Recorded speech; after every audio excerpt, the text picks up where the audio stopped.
सुप्रभात बच्चों। आज हम कक्षा अष्टमी का षष्ठ पाठ पढ़ेंगे जिसका नाम है गृहम शून्यम सुताम बिना। बच्चों के बिना या बच्चियों के बिना घर जो है वो बिल्कुल शून्य अर्थात बिल्कुल हीन दिखाई देता है।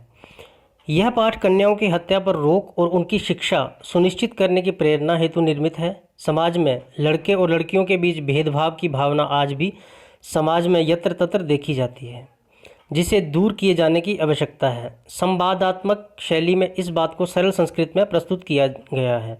तो हम इस पाठ में समझेंगे कि बालक और बालिकाएं, हमारे समाज में जो प्रथा है कि लड़कों को ज़्यादा इम्पोर्टेंस दी जाती है, लड़कियों को उनसे कम आंका जाता है। तो इस पाठ से हम समझेंगे कि किस व्यक्ति का क्या स्थान समाज में है। शालिनी ग्रीष्मकाले पितृगृहम् आगच्छति, सर्वे प्रसन्नाः तस्य स्वागतं कुर्वन्ति, परं तस्याः भ्रातृजाया उदासीन इव दृश्यते। शालिनी गर्मियों की छुट्टियों में अपने पिताजी के घर आई है और सभी प्रसन्न होकर के उसका स्वागत करते हैं, पर उसकी जो भ्रातृजाया अर्थात भाभी जिन्हें हम कहते हैं वो उसको उदास दिखाई देती हैं। शालिनी भ्रातृजाये चिंतित्वा इव प्रतीयसे सर्वम कुशलम खलु। अपनी वो भाभी जी को पूछते हैं कि क्या आप चिंतित हैं? तो आप चिंतित सी लग रही हैं, क्या सब कुछ ठीक है? माला आम शालिनी कुशलिनी अहम त्वदर्थम किम आनयामि शीतलपेयम चायम वा।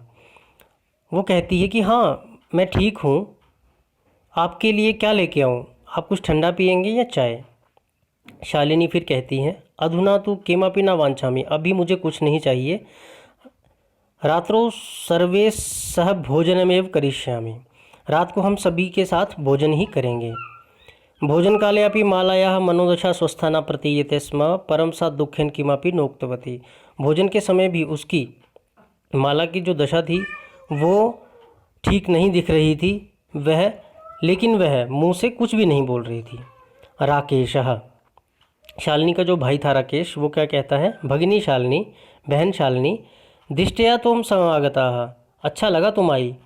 अध्यमम कार्यालय महत्वपूर्ण गोष्ठी सहैव निश्चिता, अध्येव मालायाः चिकित्सकया सह मेलनस्य से समय निर्धारिता, तुम मालायाः सह चिकित्सकां प्रति गच्छ, तस्याः परामर्शानुसारम यद विधेयम तत् संपादय।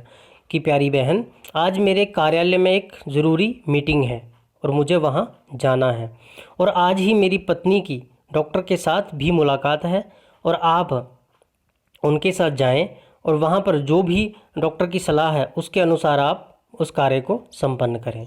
शालिनी कहती है किम अभवत, क्या हुआ? भ्रातृजायाः स्वास्थ्यम समीचीनं नास्ति, क्या भाभी का जो स्वास्थ्य है वो ठीक नहीं है? अहम तो ह्यः प्रभूति पश्यामि सा स्वस्था न प्रतिभाति इति प्रतीयते स्म, मैं तो कल से देख रही हूँ कि ये मुझे अस्वस्थ दिखाई दे रही हैं, क्या सब कुछ ठीक तो है? राकेश कहता है चिंतायाः विषयः नास्ति, परेशानी की कोई बात नहीं है। तो मालाया सह गच्छ, आप माला के साथ जाओ। मार्गे सा सर्वम ज्ञापिष्यसि, वो आपको रास्ते में सब कुछ बता देगी। माला शालिनी च चिकित्सकां प्रति गच्छतौ वार्ता कुरुतः, वो दोनों डॉक्टर के पास जाने लगती हैं और रास्ते में बातचीत करती हैं। अब हमें ये समझना है कि वो क्या बात करती हैं। शालिनी किम अभवत भ्रातृजाये का समस्या अस्ति, क्या हुआ भाभी जी, कोई समस्या है? माला शालिनी अहम मासत्रयस्य गर्भं स्वकुक्षौ धारयामि, मेरे गर्भ में 3 मास का बच्चा है। तब भ्रातु आग्रह अस्ति यत् अहम लिंग परीक्षणं कार्यं कुक्षौ कन्या अस्ति चेत गर्भपातयम्, अहम अतीव उद्विग्नो अस्मि, परम तब भ्राता वार्तामेव न शृणोति। पर आपके जो भाई हैं वो चाहते हैं कि मैं लिंग परीक्षण कराऊं और ये जानने की कोशिश करूं कि गर्भ में जो है वो लड़का है या लड़की है। अगर वो लड़की है तो मैं अपने गर्भ को गिरा दूं। इसी कारण मैं बहुत परेशान हूं और आपके भाई से भी बात की, लेकिन वो मेरी बात को सुनते ही नहीं हैं। शालिनी भ्राता एवं चिंतयितुं कथम प्रभवति, मेरा भाई ऐसा कैसे सोच सकता है? शिशु कन्या अस्ति चेत वरदाः जघन्यम कृतमिदम, अगर शिशु कन्या है तो आप उसको मार डालिए, ये तो बहुत बड़ा पाप है। तो हम विरोधम न कृतवती, क्या आपने इसका विरोध नहीं किया? सह तव शरीरे स्थितस्य शिशोः वर्धाय चिंतितुम तव तूष्णीम तिष्ठति। तो आप अपने गर्भ में पल रहे बच्चे की लिए इतनी बड़ी बात को सुनकर भी चुप रही। अधुना गृहं चल नास्ति आवश्यकता लिंग परीक्षणस्य। अभी आप घर चलिए, हमें लिंग परीक्षण की जांच करवाने की कोई ज़रूरत नहीं है। भ्राता यदा गृहम आगमिष्यति अहम वार्ता करिष्ये। जब मेरा भाई घर आ जाएगा तो मैं उससे सारी बात कर लूँगी।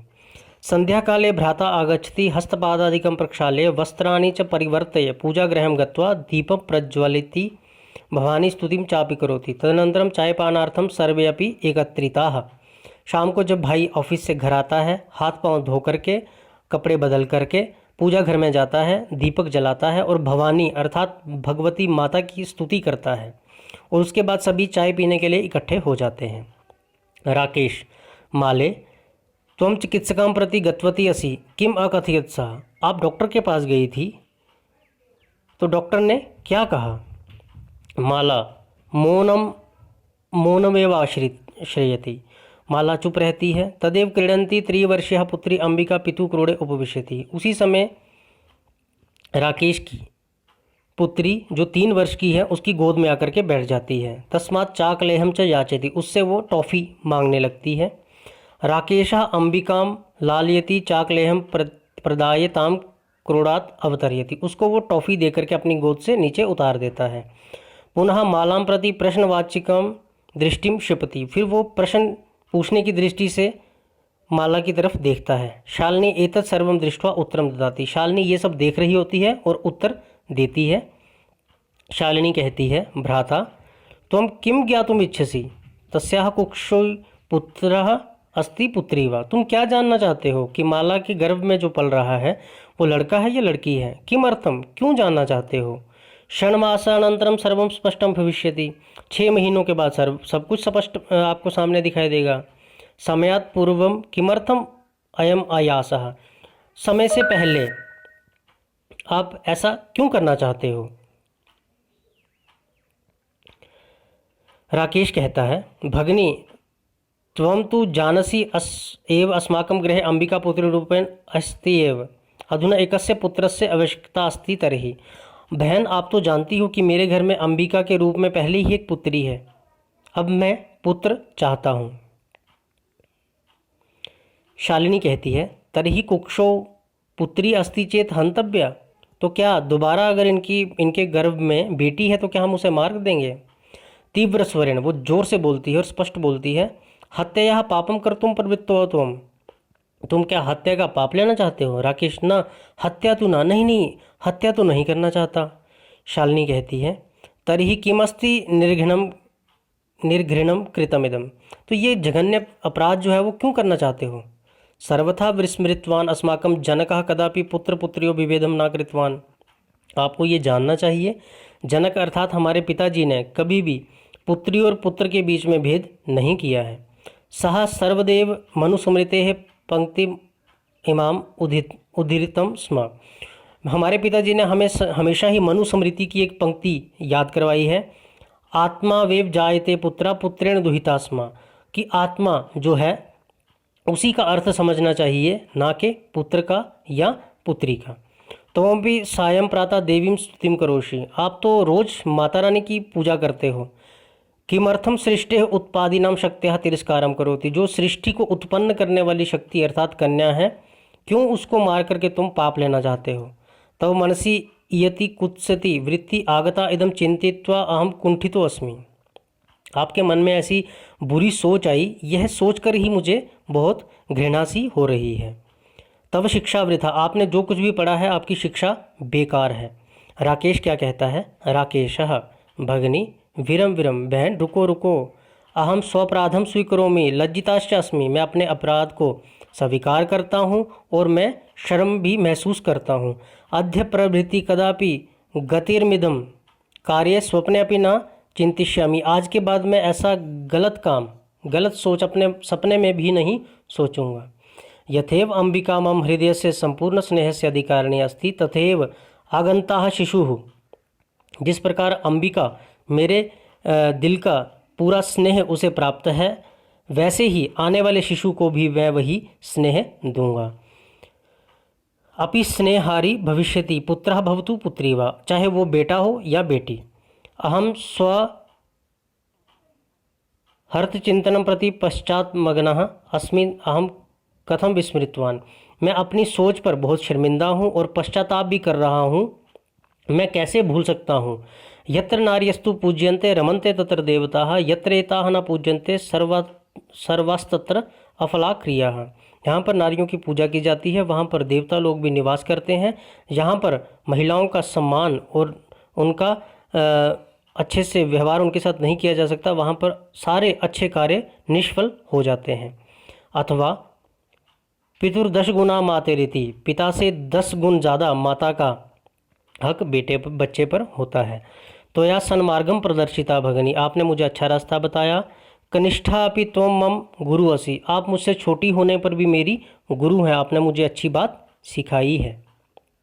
शालिनी, अलम पश्चातापेन, बस ठीक है, पश्चाताप बंद करो।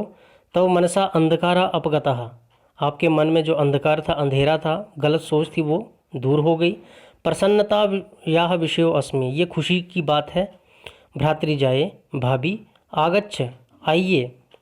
सर्वां चिंतां त्यज्य आगंतु शिशोः स्वागतायाः च सन्निधा भव, सभी प्रकार की चिंताओं को छोड़ के आने वाले बच्चे के स्वागत की तैयारियों में लग जाइए। भ्राता तव त्वमपि प्रतिज्ञां कुरु, भाई आप भी ये संकल्प करें, ये प्रतिज्ञा करें। क्या?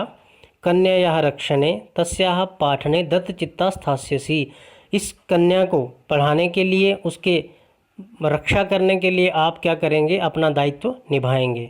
पुत्रीम रक्ष पुत्रीम पाठेय, बेटी बचाओ बेटी पढ़ाओ। इति सर्वकारस्य घोषणेयं तदेव सार्थिका भविष्यति यदा वयम सर्वे मिलित्वा चिंतनमिदं यथारूपम करिष्यामि। सरकार का जो नारा है पुत्री बेटी बचाओ बेटी पढ़ाओ, ये तभी सफल होगा जब इस समाज के सभी लोग अच्छी सोच लेकर के इन बेटे या बेटी में कोई भी भेदभाव नहीं करेंगे। इसीलिए यहाँ पर एक श्लोक बताया गया है जिसमें महिलाओं की पराक्रम की बातें बताई गई हैं। या गार्गी शुरचिंतने नृपनयने पांचालिकी विक्रमे, लक्ष्मी शत्रु विदारणे गगनम विज्ञांगणे कल्पना। गार्गी और पंचालिका ये महारानियाँ हुई हैं। उसके बाद लक्ष्मी शत्रुओं का नाश करने वाली, गगन में अपने नाम को चमकाने वाली कौन?